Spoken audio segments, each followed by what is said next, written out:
ஆதிசிவன் உடல் மீது பாதியுடல் பெற்றிட்ட அழகான அன்னை உமையே,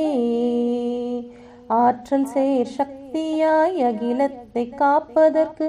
அருளாகி வந்த திருவே, வேதனைகள் தீர்க்கின்ற வேல்விழியே அருள் காட்டி வெற்றியினை காட்டுவாயே, வெங்கொடுமை தணிக்கின்ற கங்கை நதி தீரத்தில் விளையாடும் அன்னை நீ, மாதவங்கள் செய்கின்ற மாமுனிவர் பல பேர்கள் வாழ்கின்ற புனித காசி, மாற்றங்கள் செய்கின்ற தீர்த்தங்கள் விளையாடி மணக்கின்ற இனிய காசி,